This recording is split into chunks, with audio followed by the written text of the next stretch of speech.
Morning बच्चों, आज मैं आपको रिद्धि संस्कृतम पाठ्य पुस्तकम कक्षा 6 का प्रथम पाठ है वर्ण विचार है पढ़ाने वाली हूँ। भाषा सुनकर और बोलकर सीखी जाती है। भाषा की सबसे छोटी इकाई को वर्ण कहते हैं। सभी भाषाओं के अपने निश्चित वर्ण होते हैं। इन वर्णों के व्यवस्थित समूह को वर्णमाला कहते हैं। वर्ण दो प्रकार के होते हैं, स्वरा व्यंजनानी। स्वर अर्थात वे अक्षर जिनका उच्चारण करने के लिए किसी अन्य वर्ण या अक्षर की सहायता नहीं लेनी पड़ती है, यथा ए, आ, ई आदि। व्यंजनानी अर्थात वे अक्षर जिनका उच्चारण करने के लिए किसी स्वर की सहायता लेनी पड़ती है, यथा क, च, ट, त, प आदि। वर्णमाला दो भागों में बटी हुई है, स्वरा व्यंजनानी। स्वरा 13 होते हैं, व्यंजनानी 33 होते हैं। स्वरा भी 3 भागों में बटे हुए हैं, ह्रीश्व स्वर, दीर्घ स्वर, संयुक्त स्वर। ह्रीश्व स्वर 5 होते हैं, ए, ई, उ, री, लृ। लृ का उपयोग कम ही होता है। फिर होता है दीर्घ स्वर।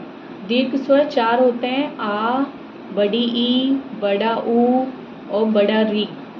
संयुक्त स्वर। संयुक्त स्वर भी 4 होते हैं, ए और ई मिलकर बनता है ए और बड़ी ई मिलकर बनता है आई, और ए और छोटा ऊ मिलकर बनता है ओ, और ए और बड़ा ऊ मिलकर बनता है आउ। व्यंजनानी 33 होते हैं। व्यंजनानी 3 भागों में बटे हुए हैं, स्पर्शः, अंतःस्थः, ऊष्मान्यः। स्पर्शः में 25 वर्ण होते हैं, जिसमें क वर्ग से लेकर प वर्ग तक होते हैं। क वर्ग में 5 वर्ण होते हैं, क, ख, ग, घ, ण। च वर्ग में भी 5 वर्ण होते हैं, च, छ, ज, झ, ण। ट वर्ग में 5 वर्ण होते हैं, ट, ठ, ड, ढ, ण। ट वर्ग में भी 5 वर्ण होते हैं, त, थ, द, ध, न।